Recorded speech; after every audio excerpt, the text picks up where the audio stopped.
Yuribait, the act of showing two girls be super close and say, Lamau, they were best friends. There's so much of it. Starting a new anime showing two girls depicting a very special relationship is almost guaranteed to leave you disappointed. Well, if this is what you're looking for. Yes, even if Yuri is explicitly in the tag sometimes. But why? Why would they do this? Wouldn't people be happier if you just show the Chisataki? Today I present the unfortunate circumstances of Yuribait. Why bait? Let me give you the short answer. Business. Hey look, I'd like to imagine a world where everyone creates what they want to, but at the end of the day, anime is a business. And Yuri just financially doesn't seem to do as good as Yuribait shows. Think Lycoris, Hibike, Love Live, and the 10 billion cute girls doing cute things shows. While the only Yuri that went even remotely mainstream popular in Japan, I'd say, is Bloom Into You. But that sounds counterintuitive. Like, are you telling me I like Chisataki because they're never gonna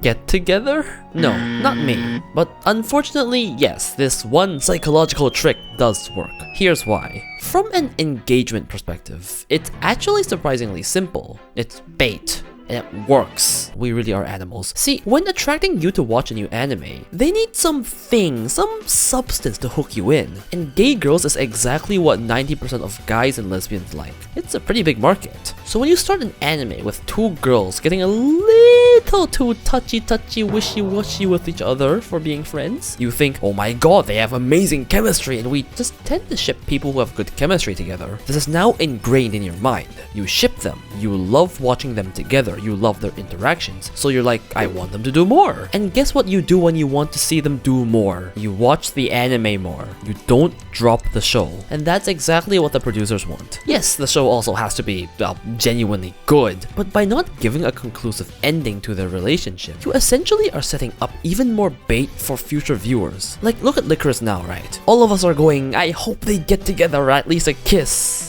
Guess what we're gonna do if we want something from the show? Watch the fucking show. This is simply a very common way to farm engagement in shows because viewers stay excited. They have a question they're looking for an answer to. They have something to look forward to. Side note, this is also exactly why when you watch many big YouTubers, they will always leave some small question lying or say things like, but there's more! It gets even worse! Ah shit, I leaked the business strategy. But there's even more! You have the other strategy, where the show doesn't really lean on Yuri until what the fuck? Basically, the Yuri shock. By having an episode in the middle of the season where a kiss or confession happens, aka something that doesn't usually happen, something that pushes the boundaries between gay and besties, unexpected twists makes fans go crazy and they go online, hyping the show up and getting people who didn't start watching it to get interested. Like, wait, two girls kissed? I know I saw the kiss in Jellyfish before binging it and was like, huh?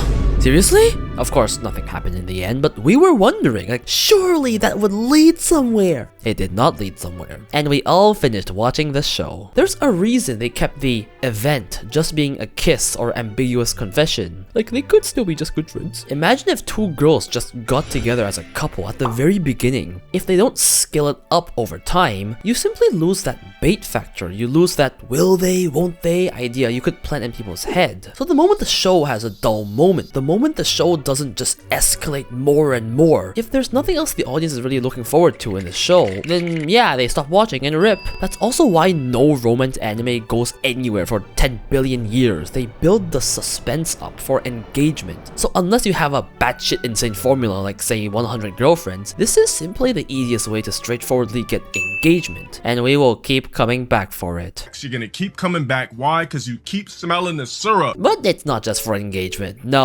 What are we, YouTubers? Wait, actually, the second reason is a reason I think applies to a more Japanese audience, but regardless, is the male fantasy. It appeals to like the male fantasy. Okay, unfortunately, she wins in this case. It's a common thing in Japan where these weebs won't want their precious cute girls doing cute things, anime girls, dating anyone else because they want to fantasize that they can be with the girl. Yes, I know it sounds delusional, but think of idol culture. Think of how some of these idol fans would suffer from mind break if their precious idol went on the nefarious mission of dating someone. Now convert that to waifus. Plain and simple. Hey, at least you can marry your waifu, technically.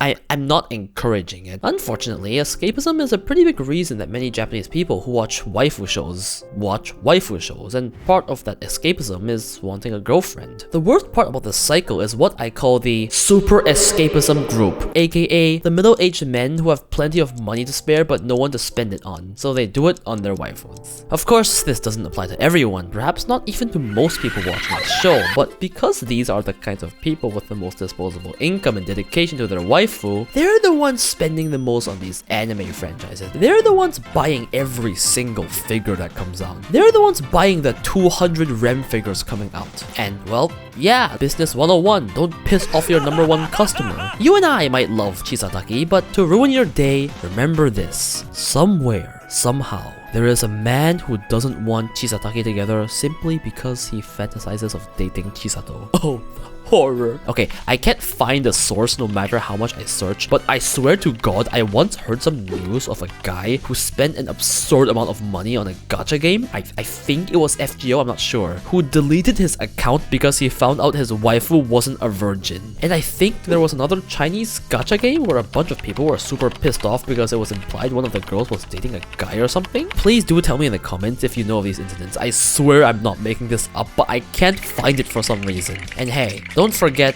the VTubers. I don't have to explain the parasocial relationship, do I? Point is, people who are obsessed with their waifus would sell their kidney for a limited bikini costume of their waifu. They are obsessed, and they are what give these companies the most money, and so it's good for business and we keep getting baited. The last reason, well, it's less of a reason and more of a coping mechanism, but I do think that we, as Yuri fans, sometimes push shows that aren't even meant to be Yuri as Yuri. Like, alright, I really ship Bokita. The moments and songs are cute, but unless there's something more later on, I don't think Bochi was meant to be this kind of show. Like, I'm not actually expecting it to be canon, I guess? Wait, no.